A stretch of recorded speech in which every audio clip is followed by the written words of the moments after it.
Selamat pagi, perkenalkan nama saya Rama, mahasiswa ilmu komunikasi, Untak Prodi Media Kultural, NBI 1151 900 293. Saya akan menjelaskan tentang rangkuman saya tentang teori postmodern. Teori postmodern atau modernisme merupakan sebuah gerakan intelektual yang lahir sebagai respon terhadap beberapa tema yang dikembangkan oleh kaum modern atau modernis yang diartikulasikan pertama kali selama masa pencerahan. Era postmodern sendiri hanya dibatasi pada akhir abad 20. Beberapa ahli terkadang menyebutkan bahwa era modernis dimulai setelah Perang Dunia Kedua berakhir karena adanya kekecewaan eksistensial akibat terjadinya Holocaust. Secara etimologi, postmodern merujuk pada sebuah kehidupan setelah modernisme. Secara filsafat, istilah postmodern merujuk pada dua hal, yaitu ketidakpercayaan tentang metanaratif dan akhir sejarah. Postmodern sendiri memiliki banyak sekali interpretasi yang berbeda-beda, dan masing-masing menawarkan sebuah sudut pandangnya masing-masing. Contohnya seperti pandangan dari Stephen Bass dan Douglas Kellner yang menyatakan bahwa postmodern menggambarkan berbagai gerakan dan artefak dalam bidang budaya yang dapat dibedakan dari berbagai gerakan teks dan praktek kaum modernis. Istilah postmodern pertama kali digunakan pada kisaran tahun 1870-an oleh John Watkins Chapman, seorang pelukis asal Inggris, guna merajuk pada lukisan postmodern, yakni gaya melukis yang jauh lebih megah daripada lukisan impresionis Prancis. Kemudian, pada tahun 1917, istilah postmodern muncul dalam sebuah buku yang berjudul The Crisis of European Culture, karya Rudolf Panwirth, untuk menggambarkan nihilisme dan jatuhnya nilai-nilai budaya Eropa kontemporer. Nilai-nilai selanjutnya, pada tahun 1934, Federico de Onís menggunakan kata postmodern sebagai reaksi melawan kaum modernis. Tahun 1939, sejarawan Inggris yang bernama Arnold Toynbee mengadopsi istilah postmodern dengan arti yang sama sekali berbeda, yaitu akhir dari tatanan borjuis barat dan modern dalam periode 2 atau 3 abad terakhir.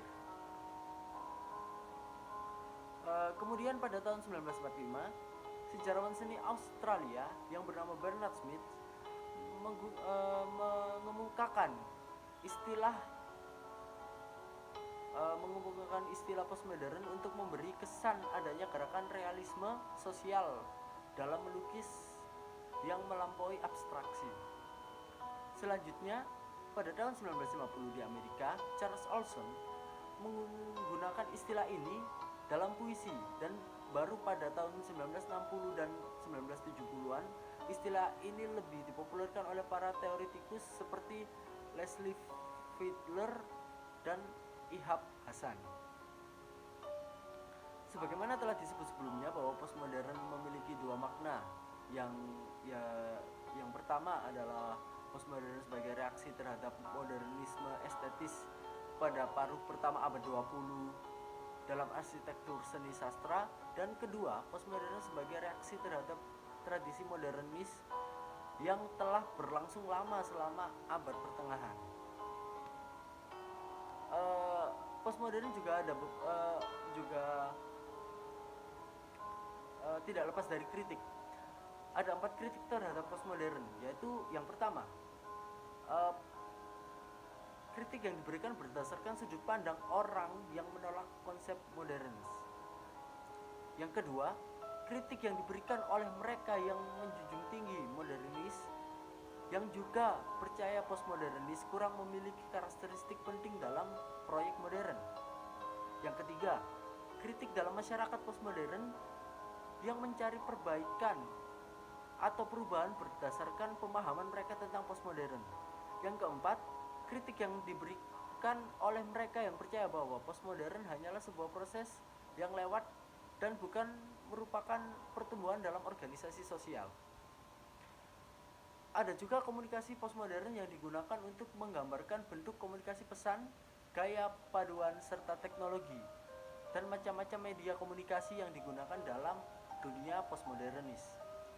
Hal ini tentunya dapat kita pahami lebih jauh melalui perjalanan sejarah perkembangan teknologi komunikasi, sejarah perkembangan alat komunikasi, dan sejarah perkembangan teknologi komunikasi.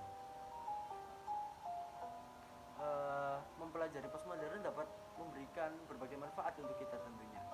Di antaranya adalah kita dapat memahami pengertian postmodern melalui perjalanan sejarah perkembangan istilah postmodern dan kritik yang diberikan oleh para ahli. Selain itu, kita juga dapat memahami secara singkat kaitan postmodern dengan komunikasi. Ya, itu sedikit ringkasan dari saya. Kurang lebihnya mohon maaf. Saya pamit undur diri. Terima kasih.